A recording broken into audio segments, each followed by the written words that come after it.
2월 15일 마음시황입니다. 오늘 국내 증시는 굉장히 부진한 흐름을 보였습니다. 장 초반에 0.3%씩 갭 상승 출발했는데 역시나 CPI에 대한 부담감이 시장을 집어삼켰습니다. 오늘 하락 종목이 양시장 합쳐서 2,000개가 넘게 나왔고 특히 원달러 환율 같은 경우에는 2월달 10거래일 동안 무려 62원이 올랐습니다. 사실 이런 식으로 급등을 하게 되면 뉴스가 도배가 됐어요. 옛날에는. 근데 최근에는 이런 변동성이 이제 당연해진 겁니다. 증시 트렌드가 굉장히 많이 바뀐 거예요. 환율이라든가 증시라든가 오늘 코스피 코스닥의 이 증시 등락폭이 2% 넘게 나왔습니다. 상하락폭이 굉장히 높은 상하락폭을 기록했음에도 불구하고 그렇게 크게 막 증시가 호드가 떠지 않죠. 이제 이런 것들이 당연해진 시장이 온 겁니다. 이런 높은 변동성이 당연해진 시장이 현재 온 거다. 자, 오늘 외국인 투자들이 드디어 높은 환율을 견디지 못하고 양지수 모두 순매도세가 나왔고 지금 좀 부담스러운 게 이 선물을 많이 매도하고 있거든요. 보통 선물 그다음에 현물로 이 수급의 흐름이 나오기 때문에 선물을 많이 매도하면은 결국 대형주에 대한 매도세가 더욱더 확대될 수밖에 없다. 네, 투자자들이 이제 뭐 하겠습니까? 풋옵션에 걸겠죠. 풋옵션에 걸려면은 공매도로 대형주 누르고 그리고 그동안 비중 늘렸던 대형주 매도하고 이 매도 물량 나오면은 주가가 오그러지고 이렇게 되는 겁니다. 그런 악순환이 반복될 수 있는데 일단은 뭐 좀 지켜봐야 되겠지만은 2월 달 이번 주 같은 경우에는 과연 2,400포인트를 지킬 수 있을지가 가장 중요한 것 같아요. 단기적으로 2,400포인트만 지켜준다면은 그래도 2월달 초에 발표했던 고용지표 그리고 어제 발표됐던 CPI에 대한 이런 시장의 불확실성은 어느 정도 시장이 버틸 수 있는 시장이 되는데 만약에 이번에 2,400포인트 떨어지면서 여기서 투매가 나온다면 왜냐면은 개인 투자들이 최근에 많이 붙었단 말이죠. 붙었기 때문에 그런 것들이 지금 들어왔던 물량들이 또다시 2, 3거래 동안에 주가가 안 오게 된다면은 신용 물량이 17조 가까이 넘습니다. 네, 다시 한 번 더 반대 매매 이슈들이 나올 수 있고 그런 것들이 시장에 부담이 되면서 또다시 하락 랠리가 반복되는 모습이 나올 수 있는데 일단은 이번 주까지 2,400포인트 유지해 줄 수 있는지가 가장 중요하다. 오늘 오후장 들어서 아시아 증시가 빠지면서 그냥 동반적으로 다 같이 하락이 나왔거든요. 사실 오늘 이제 중국이 단기 비자 발급 재개도 오전장에 나왔어요. 뉴스가 선포를 했는데도 불구하고 시장을 돌릴 수 있을 만한 재료가 나오지 못했다는 점이 굉장히 중요한 것 같습니다. 결국에는 연준이 이제 기준금리를 5.5%. 자, 그럼 우리 이때까지 우리는 5%에 대한 기준금리를 맞춰놓고 한국은행이 사실은 미국 금리를 5%에 맞춰놓고 우리나라 기준금리를 3.5%에 맞춰놓은 거예요. 그렇기 때문에 이 한국은행의 기준금리부터 움직이게 된다면은 우리가 이제 예상할 수 있는 거죠. 5.25에서 최대 5.5%까지 가겠구나. 그럼 5.5%의 시장의 충격이 어느 정도까지 영향을 미칠지를 봐야 된다. 특히 1월 달에 뭐 국내 증시는 홍콩 증시 다음으로 많이 올랐습니다. 그렇기 때문에 더욱더 낙폭이 가대될 수도 있고 특히 그동안 많이 올랐 오늘 뭐 솔트룩스라든가 대부분의 성장주들이 거의 뭐 최소 10%대 급락이 나왔죠. 그 정도의 큰 폭의 하락이 나왔는데 이게 단기적인 하락인지 단기적인 하락으로 나왔는지 지금 제가 오늘 챗봇 관련 테마주도 봤는데 21선 다 깼더라고요. 대부분 챗봇 관련 테마주들이 좀 단기적인 하락이 아니고 이제 중기적으로 넘어가는데 20일선 깼기 때문에 그 아래 있는 60일선 아니면 21선을 빨리 반등이 나오면서 투자 심리를 끌어올릴 수 있는 뭔가가 나와야 되는데 지금 그런 것들이 나오지 않는다면은 결국 시장이 무너질 가능성이 높다. 그리고 이렇게 시장이 좀 변동성이 높은 이유가 1월 달에 코스피 지수 끌어올린 건 삼성전자죠. 예, 지금 외국인 투자들의 70% 이상 삼성전자의 순매수가 들어왔고 그 삼성이 무너지니까 투자들이 삼성 외에는 들어갈 데가 없는 거예요. 2000지 종목 제외하고는. 그리고 코스닥 같은 경우에도 지수는 오르지만은 에코프로, 에코프로비엠 이런 대형주, SM, 시가총액 상위 종목들이 뉴스와 이슈 실적을 가지고 주가를 끌어올리다 보니까 중소형 업종들이 주가를 따라가기 많이 힘든 구간에 온 겁니다. 그래서 그런 종목들이 또 흔들리게 되면은 전체적으로 시장에 하락이 나와버리는 거고 연속적인 악재들이 지금 반복되고 있다. 자, 이게 우리가 2주 전만 하더라도 시장에 좋은 뉴스들이 가득했습니다. 근데 정말 고용지표 그리고 이번에 CPI가 배신을 때리면서 한 번에 이렇게 시장이 뒤집혀 버렸거든요. 그래서 투자자들이 저는 뭐 아니라고 생각하지만 여전히 매크로 지표에 관심이 많고 거기에 대한 매매 동향이 움직인다라는 점들을 좀 확인하시면 될 것 같고 그렇기 때문에 결론적으로는 이제 앞으로 있을 고용지표라든가 뭐 목요일마다 있을 주간 신규 실업수당 챙겨야 될 것 같고요. 그리고 뭐 고용지표, 경제지표, 수출입 물가 이런 것들을 지속적으로 좀 챙겨봐야 될 지표가 되지 않나라고 좀 생각이 됩니다.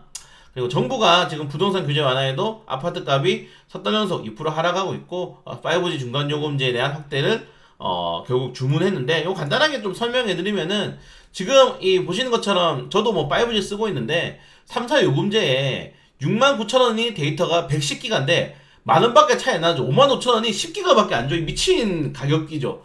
그래서 사람들이 평균적으로 한 달에 30기가 정도 쓴다고 합니다. 그러니까 너희들이 빨리 지금 이 50기가 정도짜리를 만들어라. 이 중간 가격에. 왜 계속 너희들이 비싼 것만 쓰게 만드냐라고 지금 정부가 이야기를 하는 겁니다. 그러니까 지금 우리나라는 사실상 독과점이죠. 그러니까 이 세계 독과점 회사들이 서로 고객을 유치하기 위해서 싸우면서 가격을 내리고 상품 품질을 올려야 되는데 사실 이 세 개가 우리나라 고객만 나눠 먹어도 충분하다 이겁니다. 1,000만 명, 1,000만 명, 2,000만 명이죠. 충분하다 이거예요. 지금 우리나라 이 고객 수들이. 정부가 이런 것들은 과징금을 엄청나게 때려야 돼. 제가 규제는 별로 안 좋아하지만은 이런 악덕 기업들은 엄청나게 규제를 때려버려야 됩니다. 네. 이런 기업에서 횡재세를 걷어야 되는 거예요. 독과점세 걷어버려야 되고.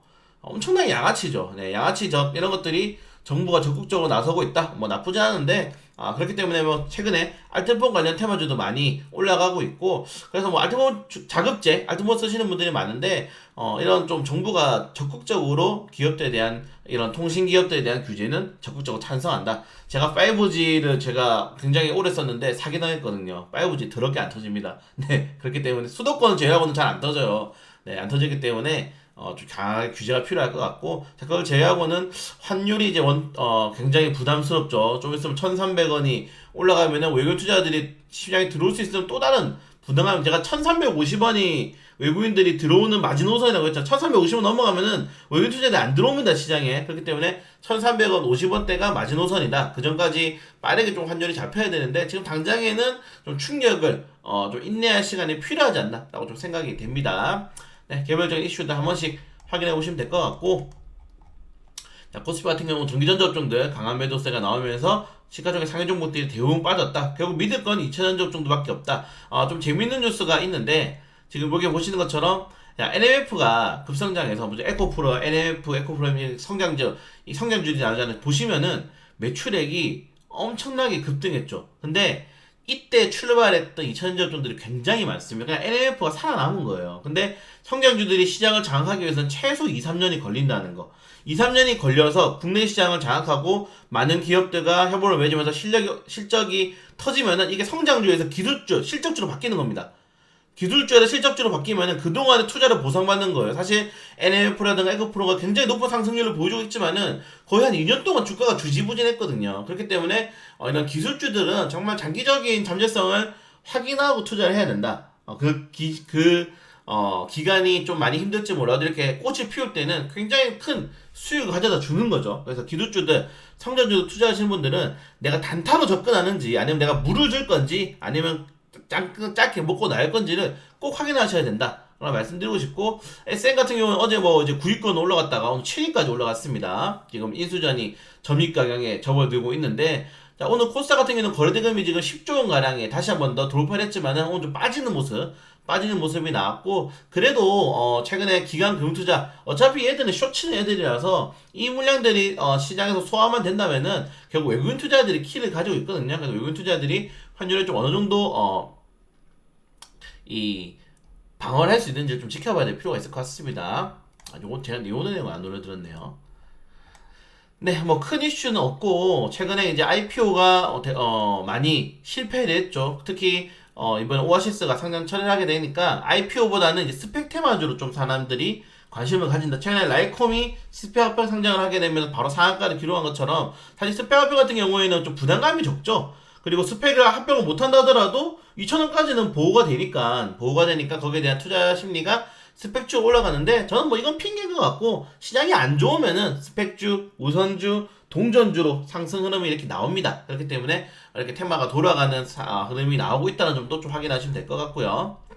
수산 유통 관련 테마주도 너무 강하죠. 네, 하얀 석유라고 이제 불리는데, 이 수산 유통 관련 테마주들이 오늘 이제 어제 사실 나온 뉴스죠. 포드가 중국 CATL이랑 합작을 해서 미국에 공장을 짓는다. 이거 좀 이상하죠? 미국이 중국 규제하는 거 아니었어? 근데 약간 이거 우회해서 다시 한다고 합니다. 포드가 CATL에 투자라고 CATL이 중국에 공장을 짓는 인플레 감축법을 우회하기 위한 방법이죠. 사실 이것 때문에 우리나라 현대차 공장을 미국에 짚고 있는데 이렇게 되면은 좀 애매한 게 뭐냐면은 결국 중국산 배터리, 중국산 소재 배터리는 규제가 될 수도 있겠구나. 그러니까 중국이 이제 피해서 미국이 공장을 짓는 거잖아요.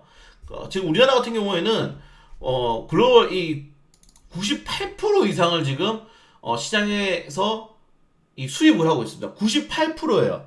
원자재를. 그렇기 때문에 이 리튬이라든가 다른 소재에 대한 의존도가 굉장히 높고 특히 이런 이 글로벌 배터리 점유율이 만약에 중국이 치고 올라오게 돼버린다면은 우리나라 같은 경우가 아직까지는 뭐 전 세계적으로 1위를 하고 있는데 이렇게 이 협작법인이 생기고 중국 뭐 CAT를 하면 또 다른 기업도 할 수 있지 않겠습니까? 많은 기업들이 협업하게 되면은 그런 자리를 또 빼앗길 수 있다. 지금 안 그래도 점유율이 점차적으로 떨어지고 있죠. 네. 그렇기 때문에 인플레 감축법에 대해서 빨리 좀 정부의 대책이 필요하지 않나라고 좀 생각이 됩니다. 네, 그리고 시간이 다니까요는 아까 말씀드린 것처럼 이제 통신사 과점이다. 그렇기 때문에 알뜰폰이라든가 사통신사가 정말 안 되는 것 같아요. 예, 사통신 정말 안 되는 것 같아서 좀 안타깝긴 한데 내일 그래서 세종텔레콤 단타 무조건 공략할 수 있도록 하겠습니다. 뭐 비중이 된다면요. 네, 원래 사통신은 세종텔레콤이 제일 유력했었거든요. 그렇기 때문에 사텔레콤 사통신사 이슈 나왔기 때문에 다시 한번 접근해보는 게 좀 좋을 것 같고요. 자, 그리고 개별적으로 하락 종목들 이슈 좀 체크하시면 좋겠고, MP 같은 경우는 오늘, 대주주 매도 물량이 나왔죠. 이런 것들 좀 악재로 보시면 될 것 같고, 그 외에는 실적이 좀 부진하게 나오면서 하락이 나왔다는 점 확인하시면 될 것 같습니다. 좀 쉽지 않아요. 네, 쉽지 않게 나오고 있습니다. 근데, 제가 오늘 브리핑에도 말씀드렸지만은 예상했잖아요. 원래 상저하고 예상했고 근데 1월달에 너무 많이 크게 올랐으니까 사람들이 기대를 가졌는데 그 기대감들이 좀 아쉬운 거죠. 사실은 고용지표가 예상보다 좀 적절하게 나오고 CPI도 좀 적절하게 나왔다.